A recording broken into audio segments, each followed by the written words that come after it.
Welcome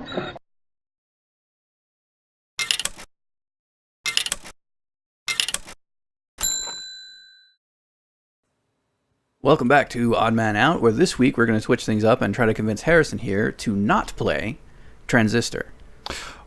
But what is this, Transistor? So Transistor is a game that was released May 2014, so it's a bit old, by Supergiant Games. This was right off of their fame from Bastion. Yeah, this is one. That was a good one. Bastion was a good game. It's $20 on Steam currently, still 20. Pretty sure it released for more, but right now it's $20. They did give it away at one point on the PlayStation Network. That's how I came across it. It is available on PC and PlayStation. As far as I know, that is all. Nope. Let's see. PlayStation, iOS, Microsoft, Linux, Mac OS. So you can play it pretty much a lot of but platforms. Xbox. Yeah, a lot of platforms. Well, the game looks pretty. The game does look pretty. It is... that was like the major thing that drew me in eventually when I did get it and wanted to play it was the art style, the isometric view, the cyberpunk edge to it, the unique combat system, which we'll get into a little bit later on. And a lot of these things are what are noted to that get it, at least the PC version, an 83 on Metacritic. So it is a very well accepted and very well supported game that says that. And we say you should not play it. You should not play it. Yeah, you should not play it. Should not play it. Don't get it. Don't pay for it. Don't buy it. I mean, it's free, pretty to look at. If you get it for free, you can check it out, and you'll be like, they were right. But you're right. Because the story is kind of that's boring and depressing. Yes, it is very depressing. But depressing can be good. Well, yeah, but the atmosphere is oppressive as you play through the game, and it feels just like you're like. I'm sorry to say this, but it feels like a slashing game. You're just attacking stuff. There's no real purpose to it, to me at least. So the major thing is the game starts. You're playing this character Red, who has lost her voice, and she is standing there with a sword that talks, and this sword talks and talks and talks, and most of the time it's just him basically stating the plot, like what's going on in the game. Okay. And the sword itself is what is supposed to be called that's what the transistor is the sword. And you make your way through the city kind of piecing together what's been going on with it, which is somehow people have managed to make it so computers can control reality, I guess. And so it's the Matrix? It's kind of, yeah. So the computers are slowly taking over and warping the city and basically turning the people into code. And you have to go and make your way through this bosses, get through all the levels and fight all the bosses. Basically, I played it all the way up until the first boss. Nice. And when I got done defeating that boss, and I was sitting there going, I just defeated a boss in a video game. Why do I feel like I want to break down into tears and write bad poetry and crawl into my bed? And that was because the atmosphere all through the game, the music, the dialogue, all the things that are going on are both trying to be enigmatic, where they don't tell you exactly what's going on. They don't explain anything with a fine point. It's always some broad generalization or something to just kind of carrot on a stick, like keep you going through the levels. But the other thing is, the music is this ambient, droning, dull, low, kind of like blue. And the Transistor's voice doesn't help either. Yeah, and it's this voice is supposed to be this kind of soothing, sort of, very kind of like we need to go this way, kind of nice buttery voice, but it just comes off as kind of like what Dinklage did in Destiny, sort of his monotone delivery, sort of like not really caring. Okay, but this is a game that has over 100 industry accolades. It was like fawned over by the industry as a indie darling, and the Academy Awards aren't political, so right. Okay. Yeah. So I could see this game getting the kind of acclaim that it did back in the day because Bastion was good. I would say this: Bastion was a good game. It started off good, but it had, to quote another critic, it had a central premise that everything else built off of. Whereas in Transistor, there's nearly nothing to be built on. It's just this big enigma that you're trying to piece together, and everything you get is just another excuse to keep going through the levels and defeating all the bosses. And on top of that, it's just, it's trying to convince you to put up with the depression of going through all the levels and beating all the bosses. And even the unique combat system doesn't really play into it. So you're kind of just fighting like that the entire time? Yeah. How's that go?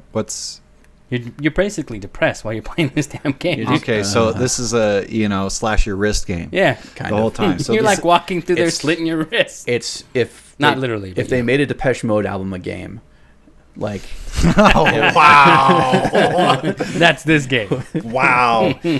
So, I mean, that's just it's how I feel about it. The only thing that I would say that it is to its credit is yes, the art style is pretty when you can get a good look at it, but it's kind of you're locked in this isometric angle, and you can't really get a good close view. So I think they're hiding a lot with the bad view, and the combat system is at least original. Okay. So when you start off, the transistor is your weapon, and you use it. You basically use it like a sword because it is a sword. You slash at enemies and things like that. But it's sort of kind of a action button combat structure that develops the further you get through the game. An action button. Yeah. So the thing is, you pause the game. The combat is you pause the game. Okay. And it gives you a chance to kind of like plan out your attack and actually do it with a sort of action points, Fallout style kind of thing. Okay. And movement costs you actions. Kind of like a tactic. Attacks. Yeah. So you can be kind of tactical with what you do. But where it falls apart is everything that you do is based on the pretext that the enemies won't continue moving when you unpause. And so if the enemy manages to move away from wherever it is you were planning to attack, you hit the air. Yeah, you hit the air and you lose that attack. And on top of that, you can't attack normally once you're done with this pause thing. You have to let it recharge. And then you can attack normally? And then you can attack normally or go back into pausing it and setting up your next strategy and things like that. Okay, so this unique combat just seems like it wasn't thought out too well. It was original, but it wasn't exactly fleshed out. Okay. And I think they could have done a lot better. And the first boss fight was enough proof to me that it was a good idea implemented poorly. So I understand that this game got a lot of really good reviews, and people say generally that it's a good game, but it's not. It's a pretty game. It's original, and I'll give that. But we can't give people points. We can't give bad ideas points for originality. Right? Yeah. True. Yeah. So what you're saying is that this is like the nice lawn in the neighborhood that has learned to cut itself. Basically. Okay. Yeah. So what do you have to say in regards to this, James? Actually, a good joke. I just got what you. Yeah, everything he was saying is right. It's depressing. The combat system's kind of because you're looking at it and you're like, you pause it, the whole stop thing, that's terrible. And the whole time when I'm playing the game, it just feels like I'm just going to play the stage to get through it. There's no real reason to continue, except for one small part of the story that they kind of, here you go, keep going. So it's a demotivational game that every once in a while gives you basically a nudge. The art in the game is amazing, man. I like the art, but the game itself, it seems like it was a good idea that was just implemented poorly. Well, since this thing is $20 on Steam, I mean, at what price point would either of you say it's worth looking at? I got mine for free on the PlayStation Network. I think I paid $3 for mine. Is it worth it at $3 or not? No. Like because it's a game that actively fights me to play it. Like, if I play a game, I want to get lost in it. I want to lose more time than I initially planned for it. I want to be drawn in, engaged, hooked. And this game, there was an initial hook at the beginning, but after a while, I was just like, I feel horrible. Right. Like I feel like I've forgotten to eat. I'm dehydrated, and I haven't taken my pills today. Like, I played it a couple in the living room on the PlayStation 4, and my friend was watching me. He came over, and even he was like, "Can we play something else?" Yeah. This wow, it's not even good to watch. Yeah, he was like, "This is just terrible. Can we play something else?" Yeah. Because it was just felt to him, it felt like it was just not a hack and slash. Because all you're doing is just not even a good hack and slash. If they had just upped the atmosphere a little, if they had taken it and given you some fanfare when you won combat, or polished off the combat system a little bit more, or anything to kind of give you a sense that you have the achievement structure. Any game is an achievement structure, and I don't feel like I'm achieving anything. I feel like I'm enduring things. So yeah, when I played the game, I kind of was like, okay, cool. Yeah, so if you like pretty games but you want to suffer for it, like that's the only way I'd recommend it. And even then, if it were free. So you're saying even at free, don't play it. Don't play it. You got it for free, and I'm saying don't play it. Wow. Yeah. Okay. So don't waste my hard drive space. Don't waste your time. Don't waste your time, man. Just buy Bastion. Play Bastion. All right. So what do you think?